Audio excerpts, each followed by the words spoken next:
The Dress to Kill panel went over some stuff that's pretty important, but it's stuff that was gone over in 2019. And so I thought it was a little bit light considering maybe more of what I would have expected them to talk about given the vast amount of time that has occurred between those 2 points, but also because they've been working on armor, specialized armor for a while, and I thought they would show that during CitizenCon rather than just like showing us slides. So I'm glad they're doing a Q&A here on it to hopefully dive deeper into some of the stuff they talked about, because I think of all of the panels that we saw at CitizenCon, that one was not as fulfilling, I think, as the others. Let's see what they have to say about characters in Star Citizen Live. Joining us on the show this week are esteemed members of our gameplay teams assigned to FPS, combat and armors, and character-based gameplay, and AI and creatures and stuff like this. We're doing a follow-up to our Dress to Kill presentation at CitizenCon. So this is a big characters and creatures presentation. That's it for the intro. I did it in one take. Ooh. That was the only take I attempted to do. Let's get to meeting our esteemed developers here. Joining me immediately to my right, a man who probably needs... He did it in one take, but he shaved, so it doesn't count. It's no introduction, but we're going to do it anyway. Zach, tell everybody who you are and what you do for Star Citizen. Hello, Zach Glint Guy Priest, from what I've heard. Zach, I do FPS, I do AI, I do weapons. Anything that the character moves around and does, I'm usually involved with. Don't sell yourself short. You also add... Oh my God, are you the hygiene guy? Are you going to have who we're going to have to go after when we hear about hygiene? How dare you? Some sniper scopes. Yeah, but I'm trying to move past being the Glint guy and trying to be the The Glint guy. He did it. He said the G word. cool worm guy now. I get harassed less on Twitter Is that there way. a cool worm guy? Is that a thing? Yeah. Okay. All right. Directly to your right, Nick, tell everybody who you are and what you do for Star Citizen. Hello, my name's Nick. I'm a systems designer 3. I'm very similar to Zach. We kind of work hand in hand on FPS. So we're focused on a lot of weapons, and also now I'm focusing on armor with Luke as well. So. Yeah. And Luke, no stranger to SCL. You've been doing this for years and years and years now. Yeah. Tell everybody who you are, what you do. Mr. Luke Presley. I own law, security, reputation. Now I own cargo. Luke, it's you? You own security and reputation? Oh my God, I have so many things to ask this man. I didn't know Luke Presley was the one in charge of all that stuff. Ah, gosh, they need to... I'm glad this guy's on SCL, but he's not on here for the reasons that I want to know about, which is like reputation when? Law and security, what happens? And also armor. I own the law, he says. I am the law. It's like Judge Dredd. I am the law. That was the older Judge Dredd. I know there's a newer Judge Dredd that was very popular. It should have gotten a sequel. Yeah, Carl. All right, so as we are... Boy, I'm Judge Dredd. We have put a thread up in Spectrum, which is like our bespoke communication platform, available on robertspaceindustriescom. I'm a cheeky Judge Dredd, aren't I? And vote up the ones they wanted to see answer the most. Earlier this week, we let Nick, Zach, and Luke dig through your questions and find the questions that they had the most information about, because remember, not everything is currently in active development, so things that are... What, don't we know about all that, though? To be quite honest, I would love to ask him, how is security going to work in cities? Are people going to be able to open carry their guns in cities, or are they going to remain armistice zones? I don't think we've gotten a clear answer on that in a long time. And while that's the expectation, you could say that's the expectation just as much as is expected that we'll move boxes from ships to freight elevators, in that saying probably vast majority of the Star Citizen community doesn't know that, and we'll have words about that when it finally does happen. So being able to talk about it here, I think, is best bet. But that's a big one. I think really just general questions about where reputation is going at the moment right now, since we got reputation hostility in the system in 323, but haven't heard about how it's going to be applied to factions as of right now. Missions team picked up reputation, I think, about a year and a half ago, after it was left dormant for over a year. But we haven't really seen it move since then. So really, I'm kind of just looking for an update on reputation, how that's working. Farther off will be more nebulous and stuff, because we reserve the right to have a better idea. You know, you say something today and it's not going to happen for years and years and years, you write yourself into a corner. So all the stuff that we're going to be talking about today is the imminent work, the stuff that we're heading into in 2025 and stuff like this. So Nick, we're going to start with you. Sure. Start with here. at CitizenCon. You represented, or the next evolution of the armor archetypes system that you and Luke have worked on, stuff like this. This question simply says, we saw a lot of combat suits there, but how are engineering, mining, and industrial suits also coming along? Solid question. So yeah, that's correct. We did see a lot of combat stuff. I think we were very excited to show a lot of the new armor sets that we're making, and it was just by chance that they were combat focused. But any eagle-eyed spotters would have seen in one of the slides, we actually had the concept or the prototype of our mining suit. So the mining suit is going to have its own dedicated mining visor, where you'll be able to scan. I need to go back and check that because I don't actually know if I saw that or not. I will say this. It's a bummer that they all happened to be combat suits, because everything in Star Citizen happens to be so combat so often.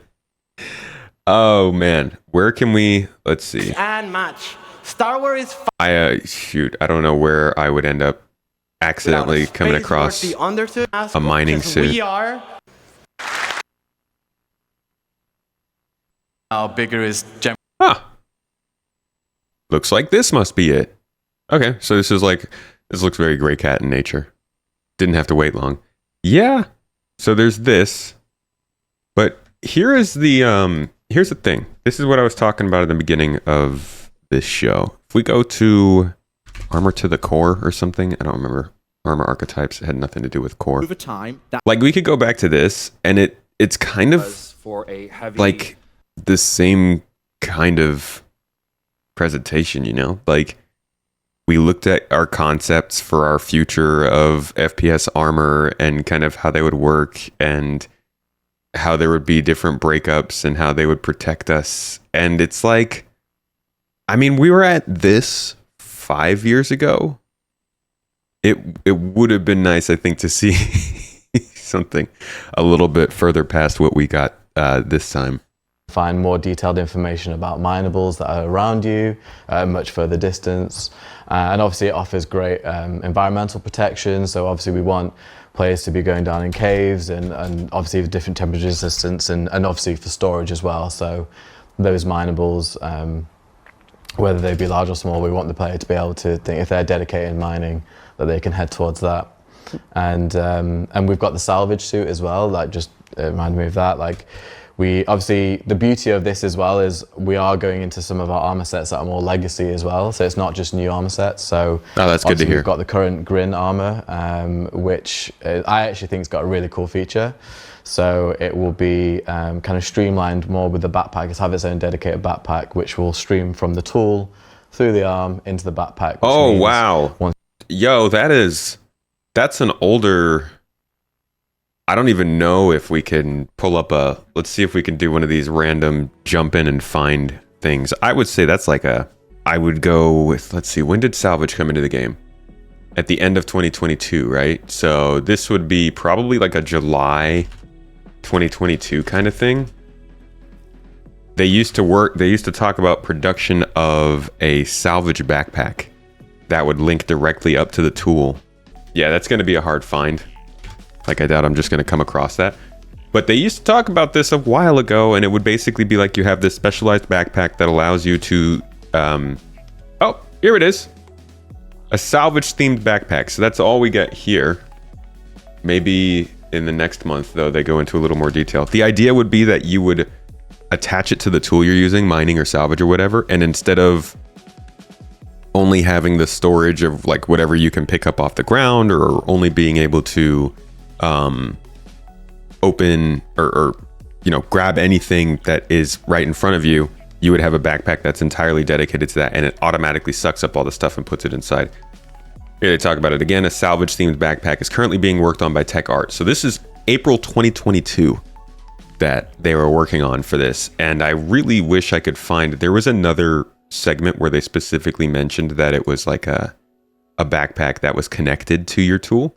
But I do believe that's what he's talking about here. And it's kind of crazy to go back and see this stuff talked about so freaking long beforehand, and then it kind of gets dropped off for whatever reason, and then it comes back out of nowhere like this. We also here in the monthly reports from earlier this year are seeing the talk about these armors. So in July, the character art team began working on utility armor. Who doesn't like a little utility? They also progressed with the specialist armors, supporting requests for the character customizer. So the specialist and utility armors we haven't even seen. They didn't even show them to us at CitizenCon. So this is kind of like that whole, y'all were clearly sitting on things to make them more hype so you could show them at CitizenCon, but then you didn't show them at CitizenCon. So what's the game plan here? Is this it? You're legitimately just telling us stuff that's coming probably first half of next year, but not showing it. Like, showing us this kind of stuff would have given people a better idea of what's going on in the immediate future of Star Citizen, because a lot of this felt very far down the line. It would have helped to carry the idea that this isn't all just concept art or something that's coming again far down the line. And then 8, it would have just been a show, like a more physicalized show of the direction they're going on. I wonder what their game plan is with this and why they're working on this without really showing it. I don't know why they wouldn't be actually showing the physical progress on this. But yeah, they can do a lot with this. The main benefit of doing specialized armors and customization and stuff is that you don't need character skills to be able to unlock. You could just make more and more equipment that's harder to get, that's funner to loot, that's more difficult to craft, and build gameplay around those difficulties. Once you're salvaging, you won't have to worry about changing the vials and whatnot. It'll go streamlined straight into your backpack. So if that is something you're dedicated in, then that has that opportunity as well. So the mining suit, because we almost had a miner in our demo, but the armor wasn't quite ready. There's a visor specific like a child? miner suit that'll help you better identify materials and stuff like this. For the salvage suit, is there something similar for the visor? Are we working on a specific salvage visor? Yeah, so that's still kind of in concept phase for that. I know the mineable one's a bit more obvious, but we'd like, obviously, to provide the players with enough detail as they need.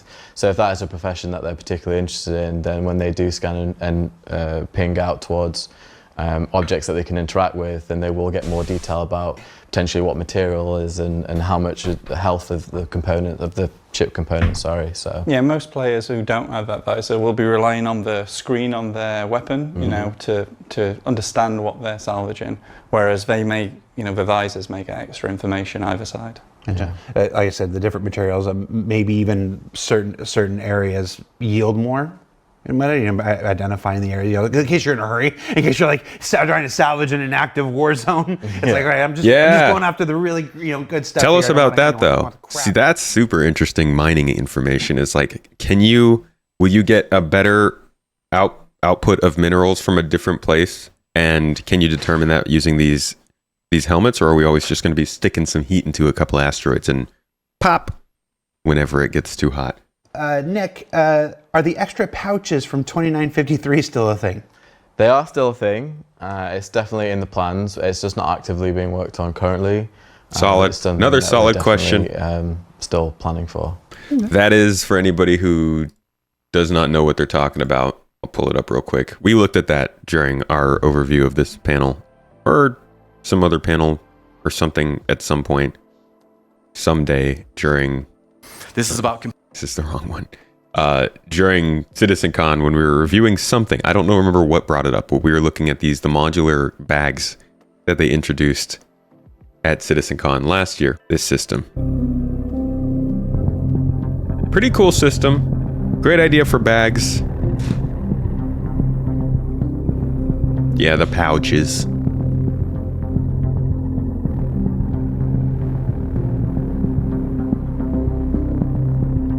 Everybody looking at the screen like, dude, our inventory system already sucks. Now you're just going to give us multiple bags to try and figure out.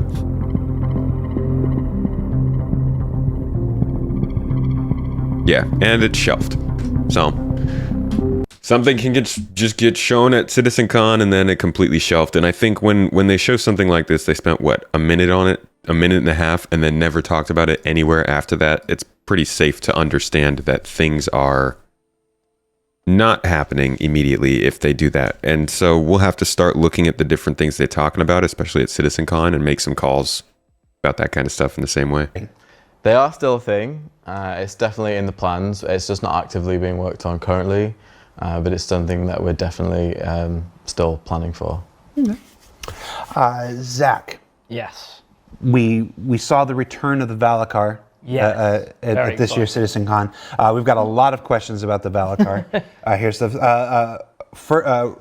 the first one that the comment that I saw almost immediately, Yeah. like as the show was starting or whatever, is what? Wouldn't we just drop an A2 on this thing? Wouldn't we just Moab the heck out of this It eats A2s. Yes. MFer? So of course that would be, I mean, you'll have your own people on the ground. Kill it, but there's two things with that. The I'm Moab guessing that's the whole reason that they have people having to stay on the ground is so you can't just drop bombs. is going to be expensive to craft, right? Like that is that's an endeavor essentially. And the second thing is that if you do that, if you do any like large, big scale AoE attacks, you will destroy the harvestables. They will just be gone. So any like large explosions, like we talked about in Idris Railgun, right? Like that is a lot of damage as well, and you'll just basically completely remove the harvestables. That, or we're going to say, well, the quality is absolutely. He said gone as well. Endeavor. So Endeavor 2025 people are like, there's confirmed. This cheese strategy. It's like, I've already thought of that. So we've got you there already. And before we started, I was trying to pitch Zach on this idea of just Godzillaing kaijuing the thing, and making it feed on explosive radiation and get more angry and stuff. And I think the idea of a radiation-based sandworm is very cool, though. So hopefully we can visit that someday. all right. Space Marine, thanks for the sub, Will dude. the Valacar be a Appreciate world you. boss type of encounter, meaning it roams and you find and search for it, or will it be a mobiGlas mission? So Rich is very keen on it not being a mobiGlas mission. He understands, the almost you, Rich. pompousness that you need with something that is of this scale and this Appreciate cool. you. And we do have a specific plan already. We know what we're going to do. It's nothing like we've seen in Star Citizen before, and it's very cool.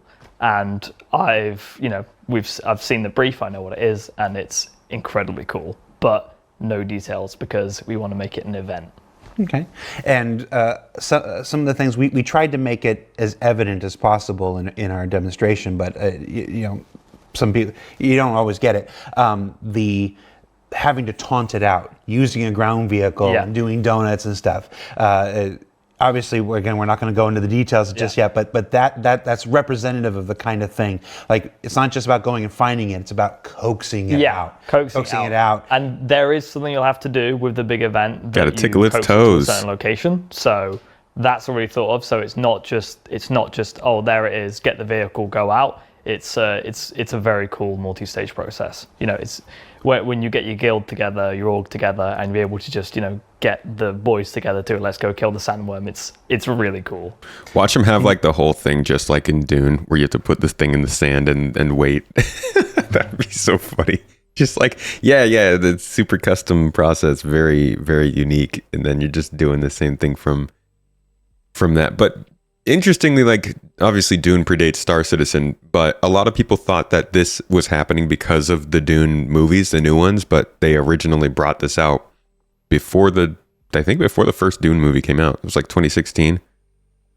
The first new Dune movie was like 2018, 2019. So I think this was more a callback to the older Dune movies and stuff than the new stuff. Still love what Dennis is doing with that though. It's good stuff. Looks Can you good. kite the sandworm? Can you cut this out? Well, I don't want to give a really nerdy gameplay answer, but it does move underground, so possibly. I just remember in the early WoW days, before we launched WoW and everything, trying desperately to coax the world bosses into the Agramar and Stormwind and stuff. I'm terrified because of how systemic our game is. What happens if you take this near someone's bases and things like that? And that's the fun and beauty of. Yeah, I mean, there are Copians spawning near where NPCs are and things like that, and you can get to a place where NPCs are and they're having a fight with Copians because our game is just so systemic. Will it destroy and buildings? That's not something we plan. We're not like, let's put these near here. It's just how our game works. Called emergent gameplay, my friend. Yeah. Emergent Remember what happened when I gameplay. used game design terms? Who had that on their bingo card? People didn't understand what I meant, so I'm not sure you understand what you mean. yeah, I'm not actually employed here. I just make the glint. Zach showed up one day to the company barbecue, and we just kept him around. Glint Priest. Maybe this next question's for Luke. I mean, anybody can answer it, but with the need for multiple specialized armors, will we see suit lockers enabled and more options for armor storage, like storing in the ship inventory come out? This is what everybody was hoping this panel would be about. Freaking as suit Star lockers. Wars, further developed? Well, those are on very different teams, like the Starware and the lockers. So those guys have very different priorities as well. I can't guarantee they'll come out at the same time. All ships that should have inventory, though, do currently. And for 4.0, a lot more of those will have like physicalized panels and things that you interact with. That's good. To find those. I hope 4.0 acts as an update moment for a lot of the ships, because the non-physicalized components, the non-physicalized storage access in a lot of the older ships really kills the joy of salvaging, especially when you want to just pull components out because they make more money. And you can't because they're not physicalized yet. That and storage would be great. Suit lockers, though, would have been a nice touch. Like, they straight up put that in the base building video they used to tease CitizenCon in August. So I would have sworn that maybe suit lockers were going to show up at CitizenCon, but they didn't say anything about them. And like the lockers themselves, those are really cool. Like they allow you to kind of pre-customize, your loadout. Whole loadout, yeah. Yeah, and then swap into it very quickly. Like, and your clothes would go into like the mannequin on the inside as well, so you can quickly swap back and forth. That is nice, because that, I believe, is the first on-camera confirmation of the actual functionality of suit lockers. They've had plenty of times where they've talked about, yeah, we want to do this, yeah, we want to do that, this is how it's going to be, that. Actually confirming to us that this is going to be he said very quick, he didn't say one click, but this sounds like 1 or 2 clicks to get all of the things that you want on your body right there and then. And this is one of the biggest, most important changes. This is a sleeper for sure. This is going to go mostly missed because it's in Star Citizen Live Bike like this. But when they start talking about this inside Star Citizen, when they start introducing the rest of the community to this, people are going to be so freaking happy to hear about this, because this is, it's loadouts. It's physicalized loadouts. And this wipes out one of the biggest perceived time sinks in Star Citizen for a lot of people. And it's the idea that every time you die or every time you want to do anything, you have to spend so much time equipping and gathering your stuff. All they have to do to get past that is say, you just get your clothes, you get your loadout from your ship locker or your hap locker or whatever. It's a one click and you're good to go. That wipes out a couple minutes there. And then get the persistence with the ship health to work better. And then suddenly your ship's not dying all the time. If you can just log on and off on your ship and have all your stuff right there in your suit locker on your ship when you're ready to go, this game could easily turn into 2 to 5 minutes from login to get to your gameplay that you want, as opposed to what a lot of people perceive right now, which is like 15 to 45 minutes. And this is a super, super important thing for them to get to, and I'm glad they're talking about it now. I think it would have been good at CitizenCon, but I hope this is like a sooner rather than later kind of thing, especially since he's really confirming how they're going to work here. Either way, good stuff. Suit lockers, oh man, that's going to help the work, the game flow. Yes, the game flow of Star Citizen a ton going forward. They also have small inventory space, so you can put your spares, like your glasses and your grenades and whatever in there. So there will always be somewhere to store these things when you have to take them off or swap. But and that still doesn't get past the fact that you have to carry spares with you and carry things with you, but that's also part of the game. Like, this is a way where they can encourage people to take advantage of and pay attention to the ships they have, the storage space they have, the chance to prepare for whatever it is they're doing. But it also allows you to have easy ways to get to that gameplay. And I think this is that line that they really need to be careful with, and they have been treading over the last couple of years. Really, it's like, you want these sort of in-depth, time-sensitive decisions people have to make that can rot some pretty intense consequences, giving people more of that kind of sim vibe. But you also want the ability to simplify gameplay or simplify small parts so that they can actually get to that stuff that's fun. And I think this conversation comes up a lot when we start talking about moving cargo around. Some people would say, yes, it makes sense if the cargo is physicalized and I have to move it a bunch. Other people would say, well, this is just slowing things down just to slow it down. Maybe there are other ways that you could complicate the game. Or, complexity is not the same as tedium, and tedium is not the same as good gameplay. And that definition changes for a lot of people. So at the end of the day, it's up to CIG. But I do think that this whole balance of in-depth game mechanics as well as time-saving options intermix and intertwined, we're going to see it a lot when it comes to things like what he's talking about here, inventory management, or with cargo physicalization, or with Death of a Spaceman stuff and mechanics, with shipping things around the star systems, with moving spaceships around. Like, how's it going to work when you want to log in a different location when you've been offline for all this time? Are they going to allow people to move their characters around while they're offline? Are they going to allow you to order your ship be transported somewhere else while you're offline so that by the time you log on, you can just use it? Because that, again, is like rewarding planning ahead, rewarding thinking about that before you get into the game. But it's also then making things more simple than they maybe seemed to be to people before, when they'd be like, oh yeah, you gotta trek across the whole game to get where you need to go. It's a little Oregon Trail across the Stanton system. There's a lot to consider here, but I'm really glad that they're talking about suit lockers in this way. And I'm excited to see after 4.0 how they start doing more and more of this with a lot of these things in the game that are kind of perceived as time sinks. All right, back to the smart guy telling us stuff we actually want to know about. They may not come online at the same time. A couple weeks ago, might be a couple months ago now because time is illusion. I've been sucked into CitizenCon for so long.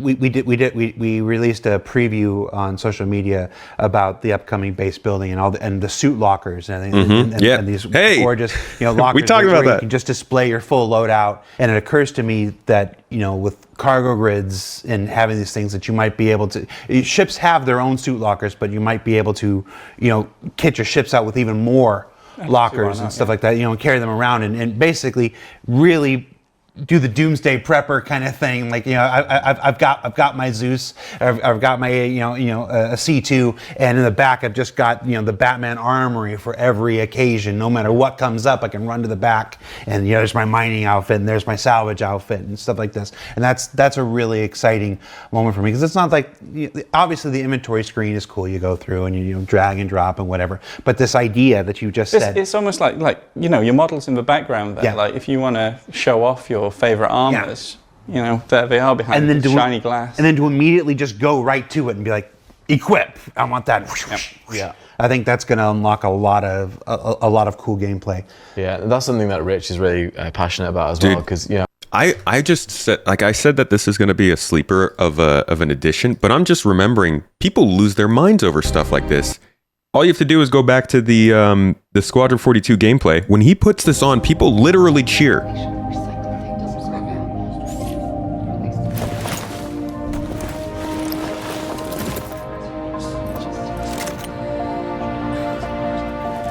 Now this isn't even the live one, so we can't hear all the nerd gasps and screams. Nerd gasps and screams.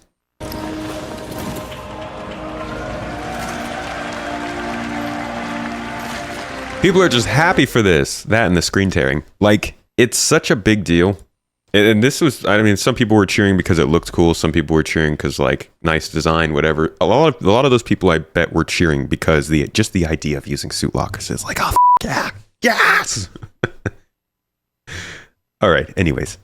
Yeah, we have so many different types, and these like specializations, they kind of enhance the other styles of gameplay. So if you're in a dropship, for example, you don't want to be dropping into a hot war zone and then you're like, oh, okay, 1 minute, let me drag this and let me drag that. You want to be like, no, I want my combat. Yeah, I want to go straight to it. I want to get out there. I want to fight. So they kind of, all these little things that we're doing kind of start to complement one another, and it starts to feel more cohesive and what we intend. Yeah, when your ship's being attacked, you know what I mean, the lights are going off, you're really worried. You're not like, oh, hang on, let me open a menu. It's like people are coming. Yeah, you want the Doom shotgun gif, right? Like these guys are coming, well, boosh, and then it's gonna be cool. You picked a perennial favorite here. This question is simply parachutes. Oh God. So, do you want to take this one? Freaking parachutes. Parachutes are like night vision in the amount of times they get brought up to all the different teams in this game. Say it like I always do. Jump jets. I think parachutes would be a strange choice when... Like, it doesn't make sense to have parachutes in a scenario in which you could be in different types of gravity or air resistance or no gravity or air resistance. Like, I feel like maybe being able to use our EVA thrusters a little more freely or liberally would make more sense. I did ask JJ about Yeah. So, yes, but maybe not exactly like parachutes. Something more in line with Star Citizen. So something in the nature of a parachute, but maybe not exactly a parachute. Like an elevator? But yes, we want something in line. You don't want to be collecting that up and folding it away. You can imagine our game, it'd be that high fidelity. We need to sci-fi it up a bit, you know. Yeah. You may not be aware of this, but JJ has previously said jetpacks for this. Is that what you're hinting, or are you hitting something else? No, we got something else hinted at us. You got something else? I've got something else. Something else besides jetpacks. Yeah. Okay. Yeah. Interesting. All right, let's find another Valacar question here. Something else. That's English for I'm excited. Oh, is that what that is? You ever been to a pub? It's all you hear half the time. No, it doesn't associate with the Brits. No.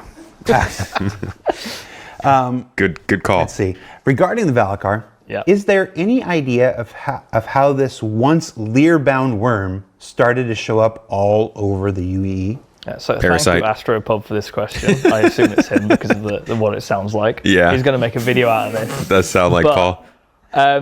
I asked Narrative about this just to double check, and basically the idea is we don't actually know, but we assume that people have taken the juveniles from Lear and done some possible animal smuggling, and they've ended up on monarchs. What is always the answer? Scientists. What is the answer? Anytime something seems out of place, it's because humans were involved. We're good at that.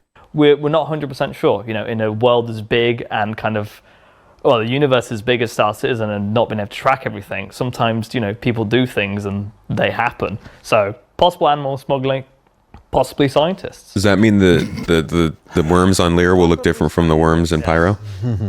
Yeah, they're always up to something, ain't they? If I don't see the meme within 5 minutes of this part airing of just Zach going, possibly scientists, I'm going to be disappointed.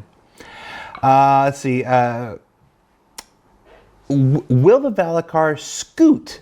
Will it scoot? Will it scoot on through the sand for much of a distance, or does it stay local to your area where you trigger the boss fight? Okay. Everyone who has seen the word scoot has immediately pointed out that this specific person used the word scoot, which is fantastic. But no, it actually does move underground. When it goes back underground, you see it moving and it kicks up a big dust storm, and it's really cool. We didn't have that working in time for the demo, but it does work now, which is really nice, because at the time it only worked in offline mode, not online mode. So it was this close. It was this close. But yeah, sometimes you just got to be, all right, cut it off, we're making the video. Yeah, I want to... Honestly, when they say things like that, this isn't a criticism so much as just like an observation. That makes it sound like the effort to make this segment of gameplay with the worms and fighting them wasn't a super long sprint.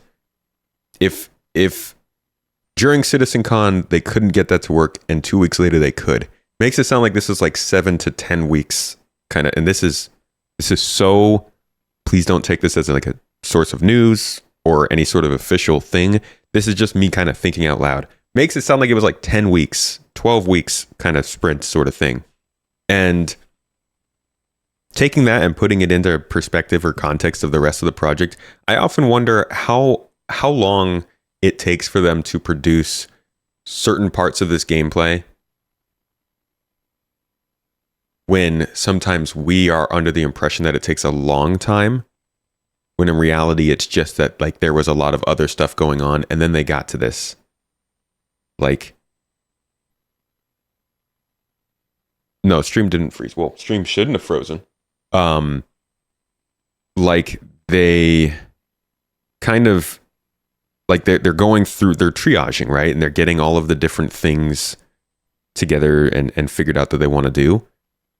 And we'll look at this and be like, oh yeah, building interiors, like so much is working on this. They're going and they're working on it. They talked about it a year ago. It's going to come out in a patch next year. They're probably working on it now. And it turns out, no, it's like, if it was coming out next October, they started working on it in May, kind of thing. If 4.0 was scheduled to come out in December, they started their like final works on it in June. I don't know. I'm just, again, thinking out loud, not really making any sort of a point. It's always interesting to hear the timelines by which these sorts of things work. A lot of times I think they're much longer than they are. Sometimes I think they're shorter. We're all looking from the outside in, so we're all kind of learning on the spot. Me, definitely. I don't want to skip over that fact. That was actual gameplay. Like we sat there, we I gathered. played that. I was Exactly. It was the three of you and a bunch of other conscripts and stuff, and it was just jump in and play it, and it was see if you can beat it, and yeah, occasionally it was like, okay, we need a couple more deaths, let's see how if you can die a creative way, but yeah, those were the actual fights as exists now, and like I said, now that it can move, then it'll continue to evolve ahead of its release in a subsequent 4.x patch. The best bit about watching people's reaction to the I panel don't think 4.x patch means much to us anymore. That's basically all there is now. and everything was everyone's like, oh no, it's the worm. And then we pan to it, says actual gameplay on the bottom. Everyone like, oh my god. Yeah. Someone said like, you can tell it's in game because there's like a little bit of jank. And it's like that little bit of jank means it's in engine and it's real. Yeah, I remember saying when we were talking about it, I was like, look, we can't show this thing off without having gameplay because everyone would just go, you idiots. So it was a really big push by everyone. Yeah, dude, that again, I don't think that panel really stood up to some of the other panels, but that panel definitely had some help having real gameplay in it, because that first day there was not very much real gameplay during day one of CitizenCon.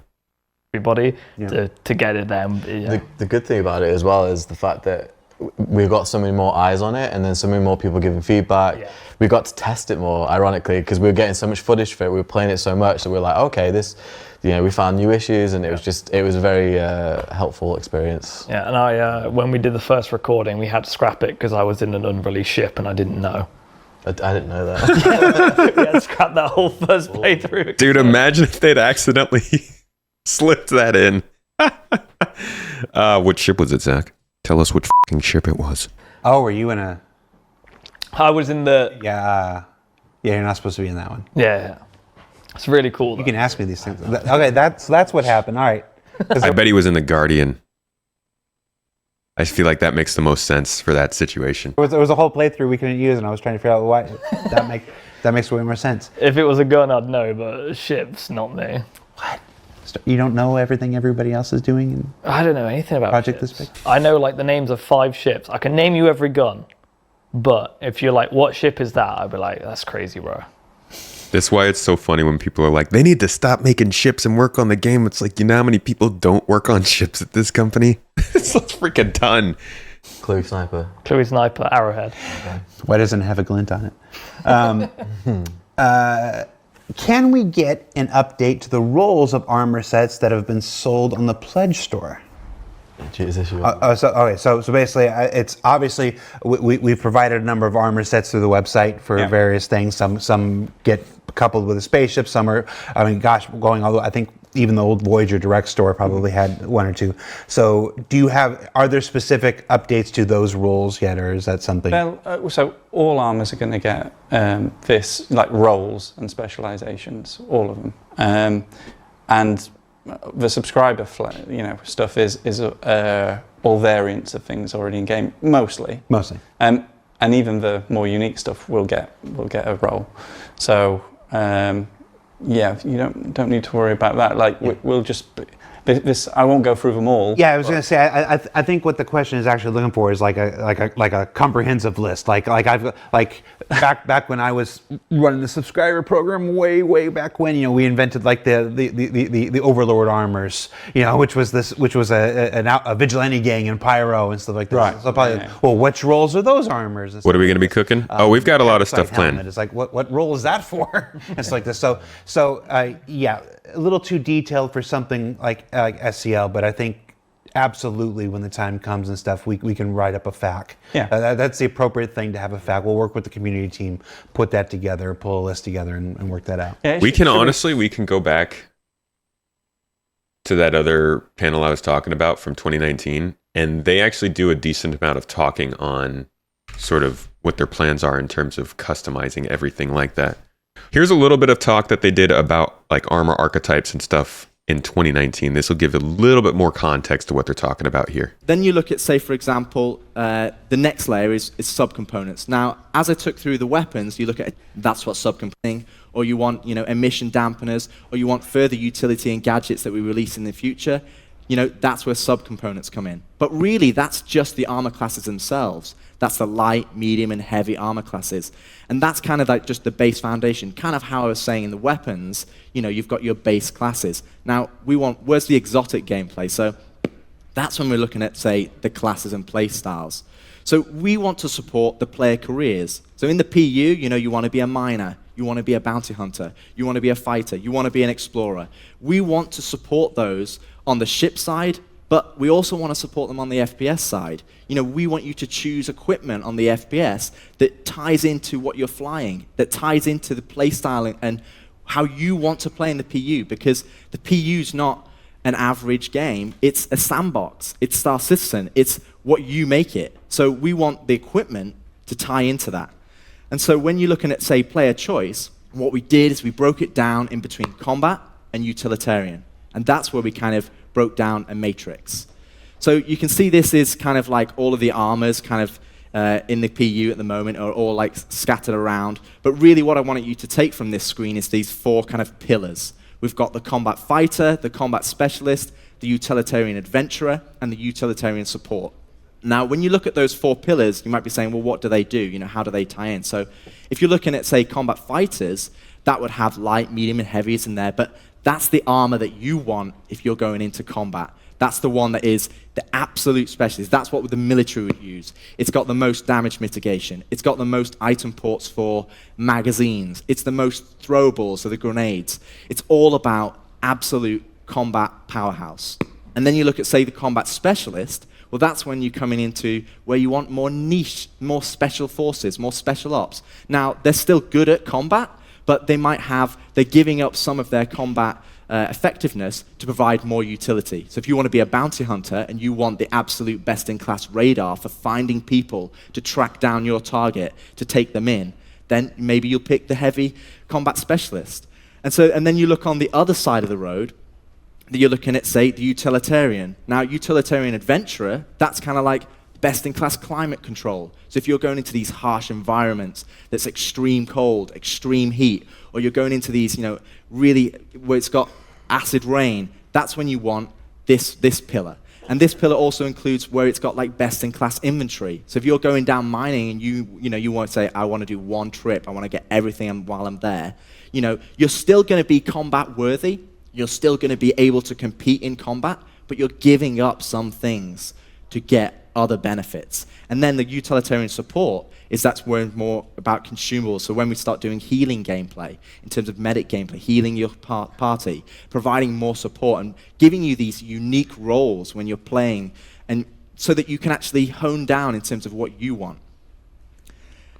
And so when you actually add all that together, yeah. Then So when you add all that together, you get a lot of different armors. But it's good to note that like this is the direction they're going in with just about everything. And we can see from armors like this, you do get better temperature protection, which was kind of the first thing they were doing. The next thing they did to start specializing armors was the dynamic crosshair, which, oh God, the amount of f***ing drama that caused, just because it was, I don't know, people were like, it's turning into Call of Duty. You don't have to wear the armor. This is the whole point of it. It's so that if you don't want to turn into Call of Duty, don't got to play it like Call of Duty. But we'll see other things like that, I think. And this specialist armor they're talking about for utilitarian, which again sounds like it's coming first half of next year or something like that, is going to be the next step of armor customization. And as they keep going, I think they will also flesh out the inventory system so that it's a little more specific. You can carry these items, you can carry med pens, you can carry magazines, you can carry a backpack. And that's going to continue to make more and more armors that come in a little bit more special. We made clear as well that like the things, the armors you saw at CitizenCon, they're our newest, shiniest ones. That's, the reason we picked those. Yeah. But, all the legacy stuff, all the stuff that's currently in game right now. It's also worth saying, like, a lot of these armors they were very specialized, and we were trying to use that as a showcase to show, like, okay, so if you want to be the ultimate stealth, you pick this stealth suit. But we are having items that are, not every item is going to be specialized to the T. There are going to be ones that tinker towards that way. Yeah. Like, they're a little bit of stealth, but they also have loads of attributes. It's not like, I picked the stealth out, so now I'm really weak. Like, so we just focused a lot on those ones. So like, a lot of the subscriber ones are absolutely going to still have traits and stuff, but it doesn't mean more generalized. More generalized, exactly. Yeah. But it doesn't mean like, okay, I've got this helmet, so that means I'm forced down this route. It's, That's a good point. Two points to remember, that the majority of armors will be a more generalized thing with little tiny advantages here and there and stuff. And the second, that you can still do almost anything in any armor. Exactly. It's just a question of how well you'll do it, or how much of an advantage you'll have in one particular area. Exactly. And then when you really want to specialize and you progress through the game and you work with factions and guilds and you get rewards, and then all of a sudden it's like, I want to be the salvager, you have that suit, etc. So one of the things we mentioned is backpacks, and how some armors may have their backpacks removed. So like this question says, will flying with backpacks still be possible, or will we need to stow them? You will need to stow them. Yeah. Yeah. It will be a case of, obviously we have so many different backpacks and we've got more coming down the line. So it might be a case of I think it depends on the ship as well, we talked about, right? It depends on whether they be automatically stored or whether... There are seats that, like, the dropship seats, right, that have their own inventory. Yeah. And you'll automatically have that backpack and your weapon, anything else that would clip, taken off and put in that inventory. And when you stand up, it will appear back on you. Because, as you said before, Nick, the last thing you want to do is be strapped into your drop. Okay, see, now there's more of the same thing we were just talking about with the suit lockers. This is them stripping away some of that quote unquote sim style gameplay in order to both make the flow of the gameplay a little quicker, but do it for a specific type of player. So it continues to silo people more into the gameplay that they'd prefer. If you are a dropship pilot, or rather, if you're the kind of person who wants to get in and out of the seat quickly with all your stuff, you might fly something that's a little more associated with that kind of gameplay. That being a dropship pilot, maybe a bounty hunting ship as well might do something like that. And it sort of breaks the idea of physics and like how things work. Obviously, it's just randomly snapping items for you, but it also is still specializing the game in the way that kind of emphasizes simulation. You know what I mean? Like, it breaks what you'd expect from real life by doing something that wouldn't happen in real life, but it builds onto the sim aspect by still emphasizing the specification of certain things. Have that backpack and your weapon, anything else that would clip, taken off and put in that inventory. And when you stand up, it will appear back on you. Because, as you said before, Nick, the last thing you want to do is be strapped into your dropship, and then the doors open, and then suddenly, backpack, gun, taking all that visual. That's he never mentions armor. Information there, Luke. I would hope not, because I agree that would be a bit much. People have seen, we've seen things, people sticking chairs, to the cargo grid on the sides of, Hull C's and stuff like this. And people have had questions about, well, what does this do for drop ships if you can just put seats anywhere and whatnot? Like, where's the value of my drop ship? But you just dropped a great little pearl there that a drop ship seat will have its own specific inventory. It will store your backpack, your weapons, blah, blah, blah, blah, blah, so you can sit comfortably. And then when you get out, all there for you. That's huge. Yeah. That is a pretty big, they're dropping some good news in this show. Not necessarily good news, but news that needed to be said. I think folks who own a dropship will appreciate that. We're looking at other places where we can maybe do that as well. Because that also means that, like, ships and things. But another knock on of that, I'm sorry I'm pausing it so much, but that also means that ships that are meant to have drop ship seats will act better as drop ships. Because then if you have a ship that's not meant to be a drop ship, like a Pisces, you're going to have different issues. Or like, a Connie Phoenix, right? All of the seats, this is so hard to talk about. All the seats in that ship aren't going to have their inventories in the same way that, say, a Prowler might. So it encourages people to actually use drop ships for what the drop ship would be used for, which I like. Nothing confirmed. Okay. Don't say that. Confirm it. While we're talking to you, Luke, why not? We have seen showcases of specific armor specializations like heavy combat and heavy tracker. Will we see armor variations of different types like light tracker and medium combat, and how will those full set bonuses differ from the shown examples? Give me a detailed list, 17 examples, please. Okay, all right, Jeez. number one. Yeah, of course, you will see different like weight classes for the majority of the roles. With the main differences, like there'll be unique differences, but main differences obviously being protection versus mobility on foot and then in flight. So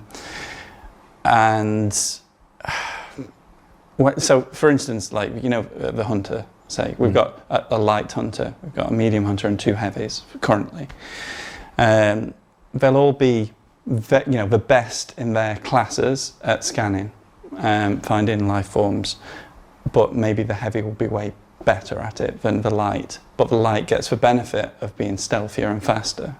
And it's like, which one do you take? If you're storming, if your bounty is in an underground facility they've taken for themselves, you're going to go in the heavy one.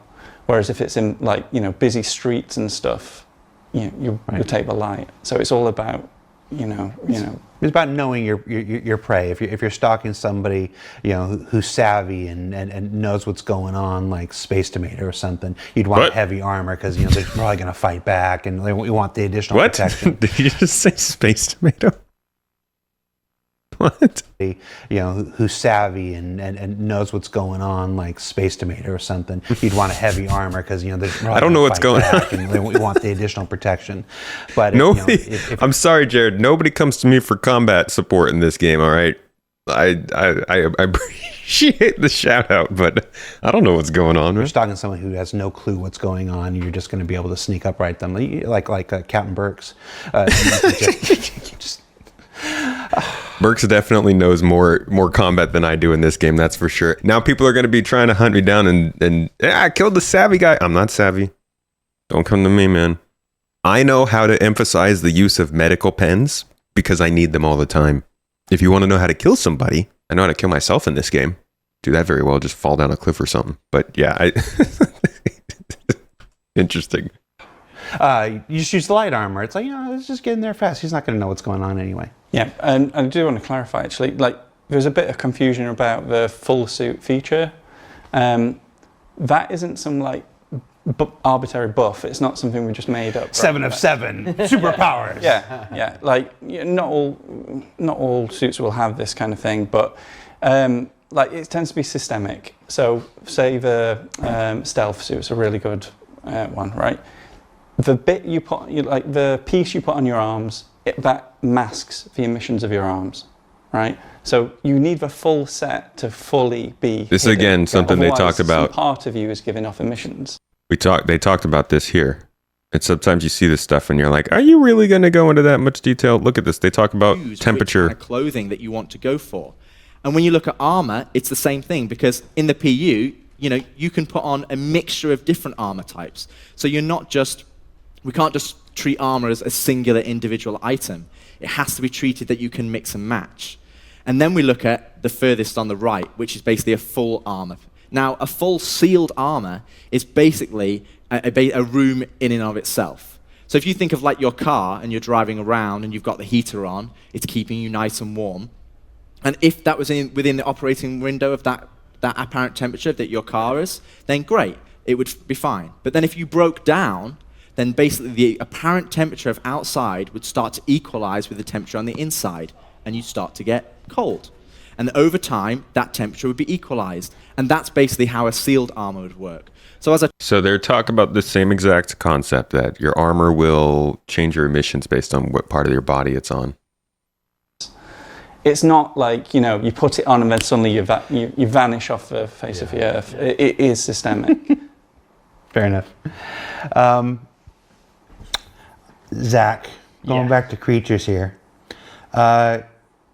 Everybody knows, old timers will know that pets was one of it might actually be the very last stretch goal. It was near the end there. This question simply says, can we tame creatures? Well, taming is a very specific word, and I had to ask Rich about this, so I'm going to make sure his wording is correct, as to not have speculation. We don't have anything in development right now. So no speculation. There's nothing in active development in terms. I don't know, man. Sounds like they're saying pets are coming soon, folks. Write it down for your 1.0. Of pets, but yes. TM down the road sort of thing. But we're still committed to it. It is one of the stretch goals. Like definitely still committed. It's what we said at the beginning of the show. Not everything is in active development, so not everything has an answer that we can give you at this moment. Yeah. I think everybody... Hey, what's up, Jive? Good to see you in chat, dude. Yeah, I'm just going to go off of I must be good at combat now. Right? We're just going to stick to that. We'll just move forward with that. My reputation precedes me. Never put me in the position, but just trust it. Everybody likes the idea of having a pet copian. I know some of our NPCs in Pyro have pet copians and stuff like that. So those systems are being worked out with NPCs, and being able to issue commands and stuff like this. And when the eye of development, Sauron, turns its gaze back to pets and whatnot, we'll have a lot of things that we can build on. Yeah, I joined this project just so I could travel space with a Shiba Inu. So it's definitely something that I'm very keen on doing. You and Alberto, man. No comment. I don't understand this question. Why did the sandworm shoot rocks in a square? Okay, so I'm gonna fully put this to bed now. So anyone who thinks that spread is a square, so spread is when you shoot your weapon or not aim down sight. People seem to think, they're obsessed with the idea that it is a square. Why? Why do they think it's a square? Because they have sent me all these people love to find all the problems. videos and they're just incorrect. But this is a picture of a video of when the sandworm was bugged. See this? And that's when they didn't have randomness in, and it's a circle. So it is a circle, it's not a square. So you're saying that when it was bugged, it was a circle, but when now all the questions are going to be, Zach, why is it a circle? you fixed it, it's a square. No, it's still a circle. Don't you start. There we go. He's ruined the evidence now. Oh yeah, it's all gone. What was the problem with it being? I mean, I don't have a dog in this race. Whether it's a circle or Dude, don't ask that question, man. We're talking about the internet here. It doesn't matter if there's a problem with it. It's going to be a problem. square. It never was a square. It never was a square, just to be clear. Are you trying to gaslamp the community right now? Gas lamp? I've provided evidence. But you said they've sent you videos, and They've sent me videos which are incorrect. presumably of it being in a square, I would guess. And they're wrong. I know, because when you turn on the weapon debug, it is a cone, isn't it? It is a cone. There you go. And don't say, oh, you said square. I mean, circle, not cone. They're the same thing. This sounds like you're gaslamping the community. I don't know, Zach. I don't care if it's a circle or square, dude. If you're messing with shapes, you sound like Illuminati, all right? Take that stuff out of my game. I don't need that. Don't need no politics in my game. I don't want a square fired at me, okay? It better not be a square or a circle. Make that a squiggly line, okay? That's what I want. Zach, square space worm guy. You're going to be the square guy now. Yeah, he's no longer the glint guy. He's now I'm not a square. He's now squared space worm He priest. said it wrong. He means gaslighting. No, it's gaslamping. It's always been gaslamping, and you're wrong. I actually didn't know that. I feel like Jared is now gaslighting us about gas lamps. This whole episode is a mess. I hope you know. The show doesn't get any better when it's taped. Nick, Hello. What can you tell us about Did you put this question in there in a second? Non-combat, but okay. So before we talked about industrial Yes. stuff, mining stuff like this. That's where we get to GIF versus GIF. Non-combat, non-industrial specialization armor and clothing, stuff like medics and repair people and. I'm glad you said medics because I saw a lot of comments about medics. So yeah, we do have lots of non-combat. So things like obviously a medic.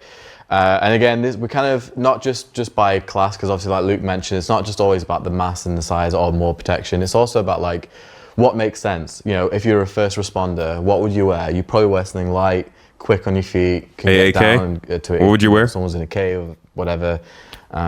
Get down there and help someone out. But then obviously we talked about potentially the ideas of like a medic on the front line, so they'd have a bit more protection.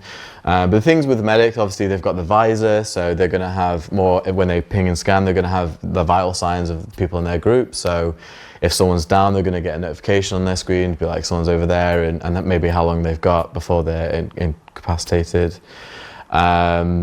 And then obviously we've also looked at the idea of like refilling your med pen, so the vials on your leg, again kind of being a systemic system about it. You rather than discarding your med pen, you actually put them back and they slowly refill. So it means that your primary role isn't just focused on combat, you're on the front line, like healing people up and helping them, body dragging them to areas of safety and whatnot. But then we've got all that. We've just started concepting like the tech suit, which I know is quite a vague term, but obviously we've got hacking in the game coming soon, and that would be like the idea that you can remote hack, so maybe you don't actually have to go up to the terminal, and this suit will excel at that. And obviously again, you'll have its own different visor, and one exciting feature is like wireless charging, which I know we're quite passionate about. So some of our combat armors, which we've not really spoke about before, but if you have your energy magazines and you store them onto your suit, you'll start to get a bit of a trickle charge because they are essentially batteries. So these magazines will start to slowly recharge, and there's kind of like the trade-off, right? So it's like ballistic, they've got limited capacity, but maybe they do more damage, whereas like energy ammo, you can slowly recharge it over time via your suit, it's powering it, but maybe they don't do as much damage, or maybe they don't have as much travel distance. It's like one of the one of the beauties with that's the another suit. one of those like sneaky little things in this game that haven't really been discussed too much, but are one of those things that would be a very interesting mechanic in an FPS shooter, that in this it's just kind of like, I guess it's not in the game yet, so nobody actually cares, but in this it's like, oh yeah, we're just going to have our suits be power supplies, and those power supplies can be hooked into other things and actually transfer the power if you need to, and that'll handle your life support and like your batteries and all the blah blah blah, all this stuff. And it's like, that's pretty freaking cool that our suits are going to be like walking life support modules that can actually power stuff differently. Is the idea that you can wirelessly charge your teammates around you. So if I was wearing the suit, Luke and Zach would have their energy mag start to slowly recharge. Part of charge and drain, yeah. But yeah, like obviously we mentioned like the pilot suits, and we talked about racing, and I feel like environment suits. Environment suits, another massive one. Yeah, sorry. The leader, aka me. Yeah, so we've got thanks. We've got environment suits. So obviously, like we're going to have these planets that we're introducing and all these different systems are going to have lots of hot and cold temperatures, radiation, corrosive, and these planets are going to be, you're not going to be able to travel to these in just any old armor. You're going to have to prepare, you're going to think about storage, and it's like if you're like an artifact hunter, or you grab resources, or you want to be the loot guy and you want to collect everything like in a Fallout game or whatever, then you're going to have to wear one of these suits and go from there. See, this is like the kind of stuff I was thinking we would hear about and see a little bit more of at the Starware Dress to Kill presentation. I thought it sounds like this stuff's further out when I would have thought it was closer to being in the game. Wonder what their timeline is on something like this. I think it's like we'll be scaling back which suits have EVA capabilities as well. Yes. So there are some very specialized EVA suits in the game. Yeah. So if you want to spend a lot of time out in space, these are the ones you'll want. Flying around. Yeah, exactly. And if you're like a salvager, for example, and you're going out in space, like you're going to need a lot of like oxygen capacity and EVA capacity. These are going to be a much bigger deal than they are now. Like it's going to be a lot of kind of preparing for like, okay, like you said, if you're mid-battle, maybe I want to sneak out, do some salvaging, get back quick. obviously these are a lot of changes and with a lot of moving parts and stuff. And I can see why there'd be a perception that this just makes the game more tedious. More crap you have to manage. More so like this. We always operate, and I've been here for a decade now, so I can say this in full-throated here. We always operate on this idea. That's such a weird term to me. Bring it to the point of just a full-throated embrace. I can't even say that. And they use that term quite a bit at CIG. realism, and then you bring it back to the point of fun. Yeah. It's when all these new systems get implemented, and, all these different suits and all these, this does this best for this and this best for this and this best for this, and like this. There will, like with anything else, be an adjustment period, not only to that, but then from that back to this point where we like it becomes manageable. Just like with the suit lockers, I'm absolutely certain that there was a point where accessing the suit lockers was okay. Hand. Yeah. Play that animation. Other hand. You're just like, okay, all right, feet and whatnot. It's you can do that in something like Squadron because it's a single player game and like this, but in an MMO and stuff like this, it's like, okay, yeah, we have that system, but let's. Yeah. It's we're a little time dilation there. Yeah, same with the drop ship seats. Exactly. Just these little things that make it bearable. Yeah, these little things that'll speed up the process and let you get into the fight faster or get into the situation. And you typically know a path, right? Like if you're like, oh, I need these materials for my base or, to craft these things, then you'll be like, okay, where is that? Here it is. Oh, it's on this planet. It has these contexts. Okay, I can do this. So you kind of already know to come prepared beforehand because you know what you're facing because you know what you're going to get. So it's less like, oh, I'm there and I don't have that Company that makes the models is called JRDF. Yeah. It's like, cool, I've prepared. I know what's going to happen. I'm going to go there. And just to finish on that question, obviously, Luke and I have spent so long, like we've looked at every aspect of Star Citizen, and because we are such a huge scope of a game, like there's all these different roles, but armor is still it's in the name, it's armor, right? So I think obviously it's very easy to go towards combat and damage mitigation and all that because it's armor, but we are thinking of every scenario that players might be in, and if there is Every non-combat scenario. Exactly, every non-combat. So whilst we may focus on combat at times, I don't want players to think that we're just foregoing like medics or engineers or anything like that. We are. I will say, when you were describing the medic version, in my head, I want a shield.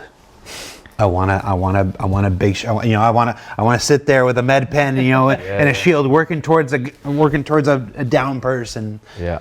Shields. I think Chris doesn't like shields, if I remember properly. Chris is wrong. You're watching the last broadcast. Yeah, Jared's fired. He doesn't like shields. All right, I'm gonna talk to him. Hold on, just let me message him now. We're not live, so I can take the time to. Yeah, get Boss Man on. Chris. WTF. I don't have the red phone here, unfortunately. Okay. We'll just leave him with that. See how long it takes him to respond. Let's go back to a Valakar question. Where's a Valakar question? Or a creature question. Oh, the Valakar question. Is the Valakar the biggest thing? No, the Valakar is not the biggest thing. In the presentation, we ended squids. so far. And I believe in our matrix right now, the biggest things are on Castra. And Whoa. it makes the Valakar look small. So Okay. So that picture we saw, because it's definitely not space whales. They still haven't mentioned space whales. Don't know why. Don't know what they're waiting for or what they're doing there, but space whales are definitely Creatures not being mentioned that much. But I'm thinking this must be what he's talking about. Because these things look freaking huge. So I wonder if these little space squid, big space squibs are big boys on Castra. If you use a camera as a webcam, you can help. No, I use an OBS cam. You don't see the model on there, only the MSR. They do some specialty stuff, yeah. It's going to be very intense and it's going to be very cool. Rich has given me the brief. He's very passionate about these things. He was like, Zach, the Valakar is really cool and big, but Castra, that's when you're going to see and I'll leave it there. But it is intense. Is a Valkyr longer than I'm a fixated space on those wildland? squids. I mean, what else have they shown us that's big? I guess now they're mentioning space whales. Well, it depends on the size of the space whale. A long space whale. A long space whale, perfectly average space whale. I don't know the measurements of the space. I bet it's longer, but not. Yeah. Anyway, sorry. Are you Okay, self-conscious? so space whales are still there. Going There you go. south this.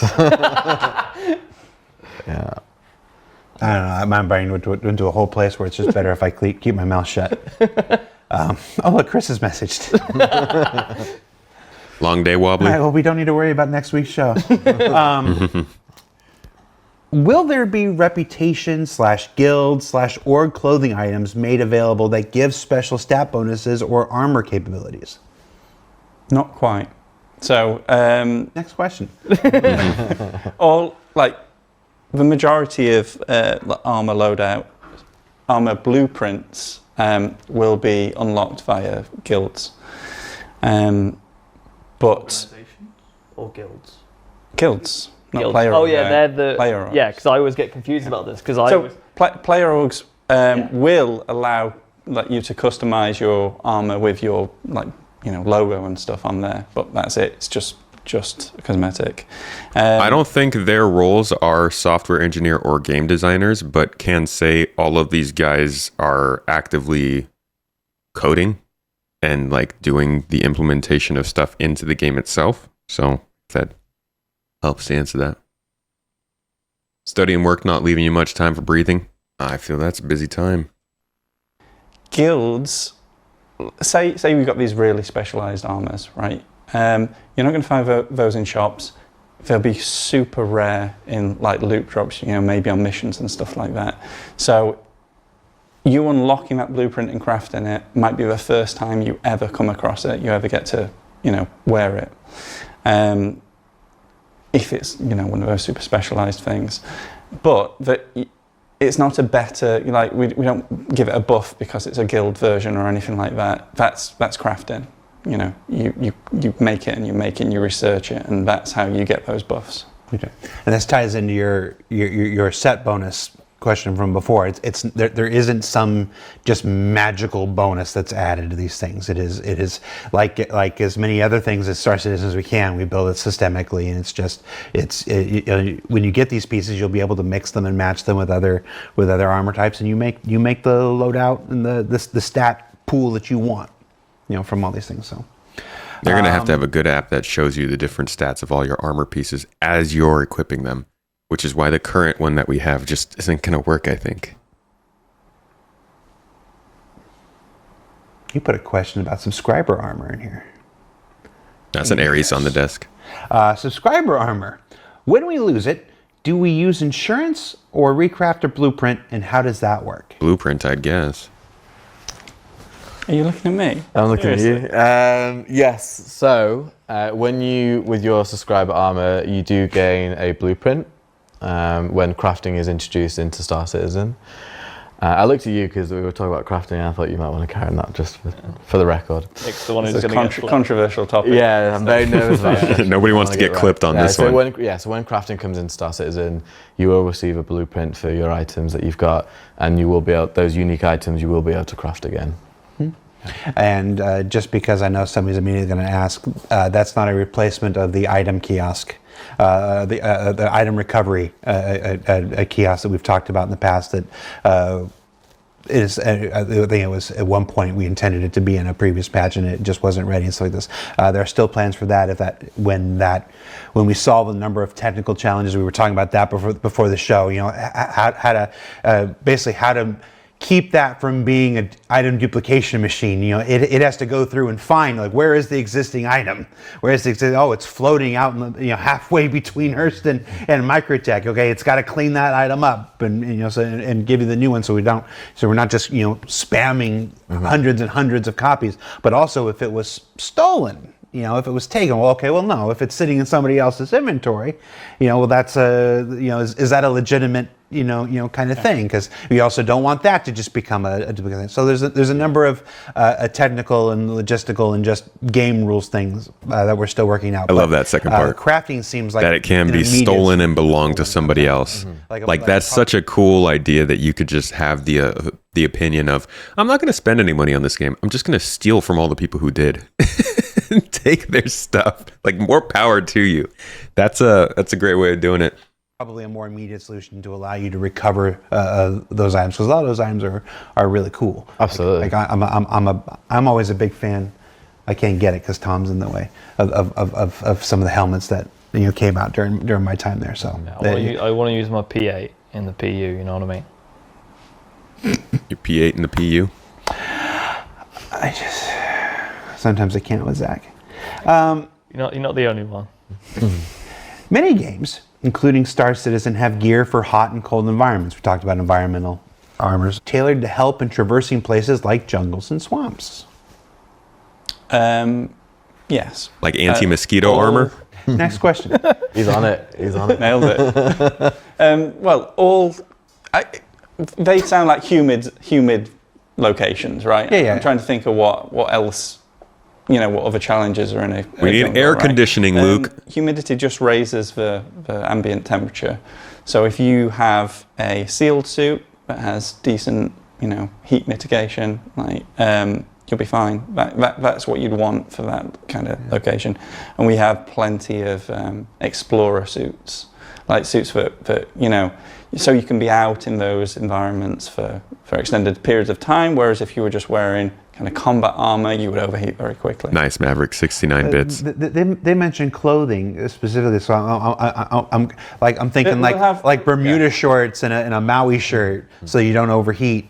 Oh, the Maui shirt. I imagine we'll have clothes. Orange leaves on the Maui shirt. Or not, but it's not going to keep you cool. You'll just be less hot. Trying to imagine wearing a Microtech parka, in the middle of a swamp, watching your vitals go crazy. We've kind of got that currently in game now, right? So when I joined design team, I did a temperature pass on all our clothing and armors.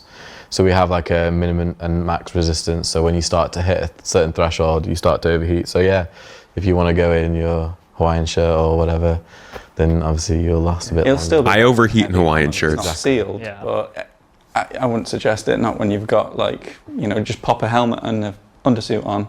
You'd be a lot better off. In the mid '90s, I used to be a professional baseball mascot, and I used to dress up as Trimmer the Rallysaurus. Why does that fit so much? Dinosaur costume. Jared as a Always had baseball mascot. Camel pack full of orange juice and vodka. Nice.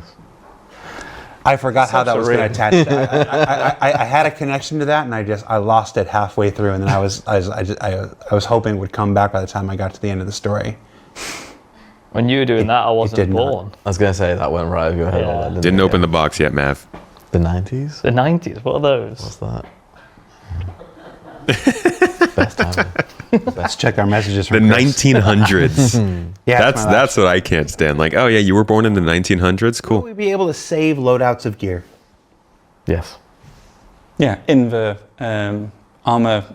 What do we call them? Armor lockers. Yeah. Suit lockers. Yeah. Again, killing those time sinks that people perceive and replacing them with things that still allow for there to be choice and consequence, but focusing on the fact that like the little things will need some help while the bigger systems should play out for players. I think the cargo transport career path is like a huge sign of this. Yes, it takes a lot to move a bunch of boxes around, but they are still including more tools to make that easier.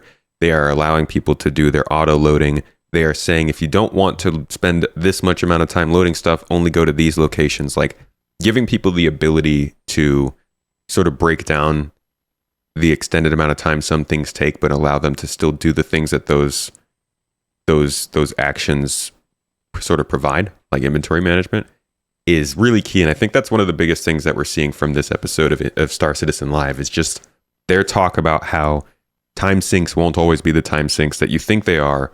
They are in very much the way they are because the game is so unfinished. alluded to earlier, the sense that you can quickly swap to your loadout via the locker. Will we have backpacks that work with regular clothing that we can use without having to wear armor? Yeah, so we are God. entertaining the idea of potentially, like we're saying, light, because obviously we've got light, medium, heavy backpacks as well. So light backpacks could be used with clothing, and we might even make dedicated backpacks that would, kind of make sense to go with clothing. Still waiting for that. Still would really like that. JanSport. And okay, I'm really old. Oh my gosh. I'm not gonna lie. If you were on the Or wide, American, I don't get that one either. if you were on the wide, you saw 3 absolutely dead expressions. Yeah. I was like, Somebody out there knows JanSport. No, but nobody. JanSport. I know wow, a brand. silence. It's almost Jared's bedtime. All right. Why was the Boreal Stalker canceled? It's not cancelled. No, it's not cancelled. We really want to do it. Rich is really keen on getting those creatures that everyone has seen before in the game. It was in the Matrix. It was in the Matrix as well, yeah, and really cool variants of it as well. So not cancelled, definitely coming. They haven't found any old tweets, so it'll be all right. I think there's a thing that, I mean, obviously, priorities in game development shift and stuff like this. A lot of times that happens because of resource availability and stuff, and you're always, Boreal Stalker has all these, additional parts, and it's gonna be a pain in the butt to animate whoever has to. Oh no, animate you're thinking of the whip crab. I'm thinking of the whip The crab. Boreal Stalker is the Yeti one. That's the bear boy. Yeah. Right. But yeah, so those creatures are definitely sooner in. Well, because we yeah. just got the hair now with the space Yeah, cows. So and it looks so that's the space cows. Was are a that stepping was the stone to be able to do stalker? that. Wait, was the stalker not on here? Enjoy the rest of CitizenCon, everybody.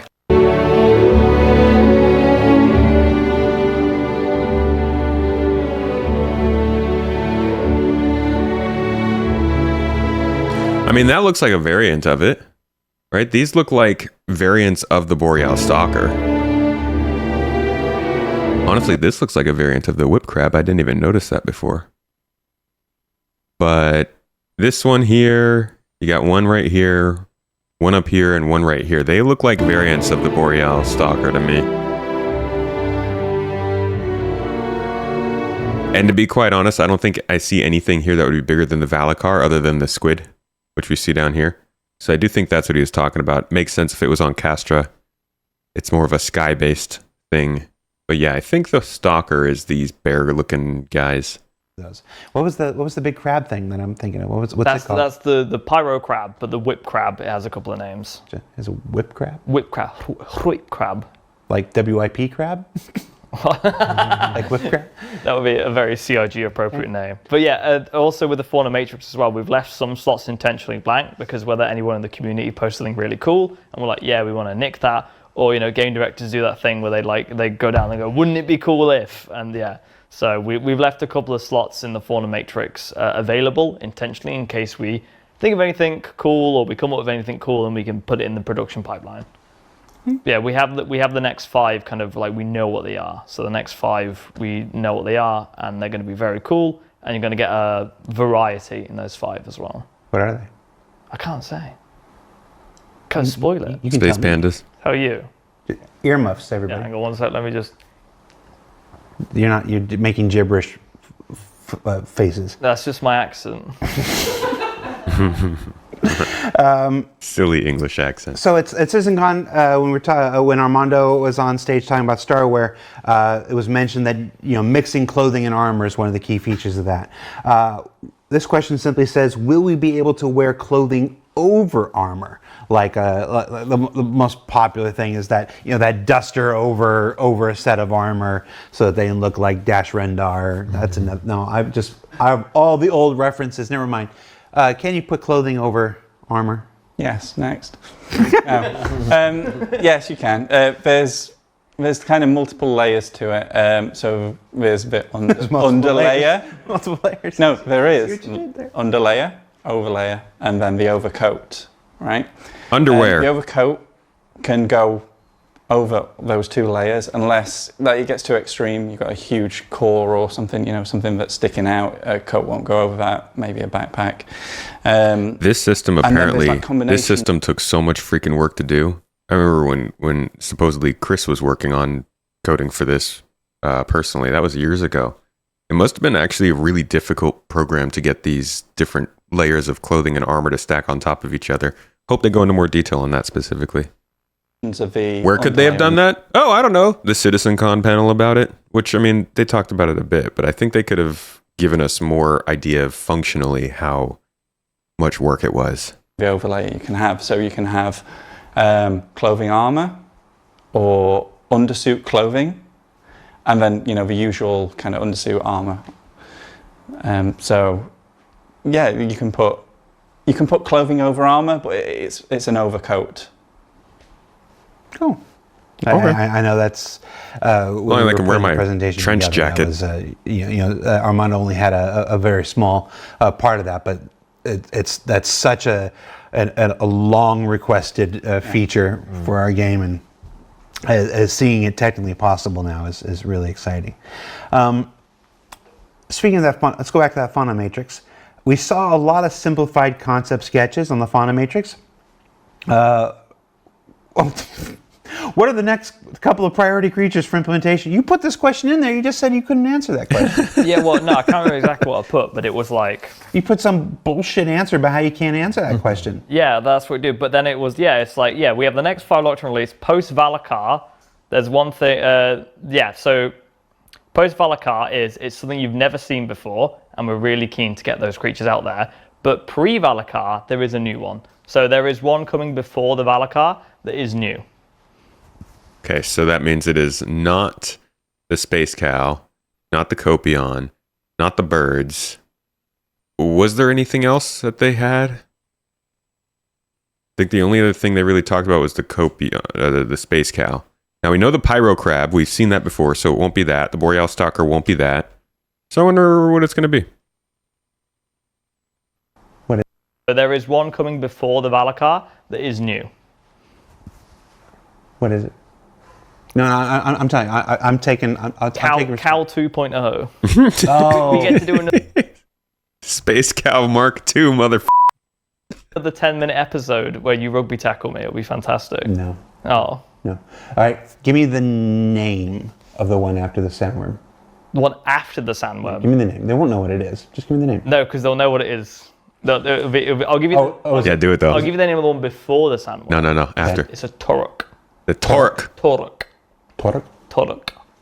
And it is Sounds like a bird. a bit sci-fi, but it is a neutral creature. Nice. That's good. As opposed to... And hostile. aggressive. Oh. It won't like run at you. I was thinking about alignment. Like, this is all awful good creature. I wanted to This creature is aligned with Hurston. do another neutral creature because I want to work on some neutral creature interactions. Like we have the Quasi-Grazer going out, for example. And that's really cool, but as we develop the Quasi-Grazer, when you stand near it and you interact it, you want it to be a bit more interactive. So we're making some creature tech, for example. It sounds really dumb, but it makes a lot of sense when you see the Quasi-Grazer in 4.0 and understand why we're doing it. It's like, when you walk up to it, it looks at you like a pet interaction and things like that. So any neutral creatures that you do come into contact with, they're a bit more build. alive in the world, and they're not just doing their own sort of thing. It's like if you walk into a cow, or you see a cow, it is aware of you, it's conscious of you, and that is obviously a lot of subtle animation work. It's a lot of AI work, but that's really important because I need us to be in a good place for neutral creatures, and that's being worked on as well as the Valakar. All right, who's in comments real mad that they're working on animals? Because I bet there's some very unhappy opinions about working on animals and fauna and stuff. But it could go into crafting. I mean, this is this is just more of the ingredients that lead to a more fulfilling game. This is not bed sheets, okay? How many times have you seen a Quasi-Grazer stand on top of a chair in T-pose? More than you'd hope, but less than you'd expect. Oh, that sounds scary. Is it as magnificent as I imagine? It is. It's glorious. See if you can send me a picture of that. Pardon? All right, we're wrapping up here. Will it be possible and valid to mix dress types to be more versatile in exchange for losing max stats? Absolutely. Absolutely. That's core to the whole system. Yeah, but again, you will be worse in some other ways. You might find that mixing... About to take a look at the magic box in a little bit, Ferrister. Good to see you in chat, dude. Want, for a very specific situation. But like, for instance, we're going to have, these full suit kind of features. So, like, there'll be systems and even just kind of the mass support, these things clip together. So right now, for instance, you can put on like a heavy backpack, heavy core, heavy arms, heavy helmet, and then absolutely no trousers, right? Just run around with Saturday night. feeble little legs, somehow holding all that up, and you will be faster currently than if you wore leg armor. So that's going. Like, your puny little legs won't be able to carry the weight of that because we're making all armors heavier as well. That's cool. So you will need the support of this leg armor to... I always wonder about that. Like, is it going to just universally be that you're wearing something smaller so you can move faster, or are they going to be actually taking into account what you're wearing? It sounds like it's the latter. To make that viable. You just crushed the hopes and dreams of Zero State. All they do is release spaceships and animals. Okay. I'm just throwing haymakers left and right. Why not? Wait, was it a sarcastic comment? Was that what he was saying about me being savvy at FPS? Was that what it was? So we'll wrap up here. One last question. Zero, thank you for the Prime sub, man. What needs to be finished for the Valakar to be released? Okay, I also have a list of this one, so let me double check. Here we go. So what you saw in the demo was completely fightable. We've been playing that. We're really happy with where it is and how quickly it's come along. So we're able to balance that, but what we need to do is have the worm have bespoke collision, because there's not really a human being or any kind of creature that is able to withstand a ship hitting it. So that needs its own collision, basically. Wait, did you say ship or Ship. okay? Yeah. I heard that too. I was like, oh, what? It's my accent. So that's the one major thing missing from the Valakar. We also need to make sure it behaves on the server, because AI historically. Add some more attack animation. Can we do that for all of the AI in the game, please? Polish its animations, VFX, as well as setting up the big event that we talked about. But there's a lot of things we need to do with like planet tech and spawning creatures and all that, and that we need to like nail down, because when we did the Copians initially, we basically could use the stuff we used to spawn rocks to spawn Copians. We're like, oh cool, this works. But there's some things we need to do to validate where creatures spawn better. For example, like if we have quasi-grazers, we need to make sure they spawn near food sources and waters, and basically make the spawning more logical. Yeah, a bunch of the Just fights. spawn all of the space cows out away from water and watch them become rabid water. That's kind of funny because rabid and water are kind of opposites, but we'll go with it. Watch them become rabid space cows that do nothing but murder in the search for some delicious liquid to drink. Space cows on the run. Attack of the killer space cow. We spawned the sandworm. Quasi-grazers were spawning alongside it. That's what I mean. So it's like if they know there's danger in the area, because I landed my ship because we had a bug at one point where the quasi-grazers were walking around and disturbing the Valakar and bringing it up, and we were like, why is it happening? And then we looked at all the entity lists. They're like, why are there quasi-grazers here? Just tiny cows like walking around. We're an incredibly emergent systemic game, so you can't encounter for everything. But yeah, so giving creatures more Can sandworms T-pose? Logic to where they spawn. It's more of like a lowercase L pose? Specific biomes. He said AI historically. An underscore pose? Don't. They've been working great since I came on SC. So. Get out, Zach. Get out. Our historic AI act like historic beings in that they are in a historic book, in that they aren't moving, in that they don't work, in that please fix them. Everybody knows the high hopes we have for the performance improvements with server meshing and stuff like that. So we're all still fingers crossed for like this. So the high hopes we have for the performance improvements with server meshing and stuff like that. So you freaking, I mean, I know you have plenty of idea, but you have no idea. I'm like, server meshing is my wall. Now, I'm not saying server meshing is going to fix everything as soon as it comes out. I'm not putting all my faith in server meshing. I'm not going to freak out if 4.0 doesn't clarify things. But as far as difficulties in getting this game to function go, server meshing is where I draw the line. we've been at this for a long enough time that an actual solution should start to have an effect. And again, I don't think 4.0 is just magically going to fix everything, but pre-server meshing Space Tomato will have a different opinion on how the project is going long term compared to post-server meshing Tomato. So my fingers are crossed so hard, I'm breaking my knuckles, but I'm really hoping that there is some level of improvement going forward and that we can see the path towards a more stable and stable game. Oh, we're all still fingers crossed for a lot of important improvements for that. Yeah, and you'll have seen how good the FPS AI has got from 322 to 323, and we've been really hamming down on that, and it's like night and day. Like it has been really nice to see it all come together, and we're constantly pushing for that at the minute. Like we have engineers that are dedicated full time to basically making the FPS AI just, an amazing, immersive, engaging experience. It's all the buzzwords.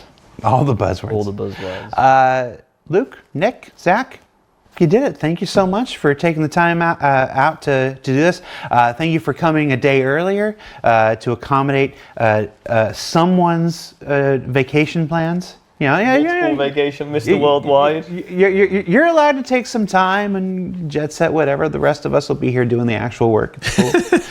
Thank you so much, guys. You're just going to be chilling on your yacht, Nick? Huh?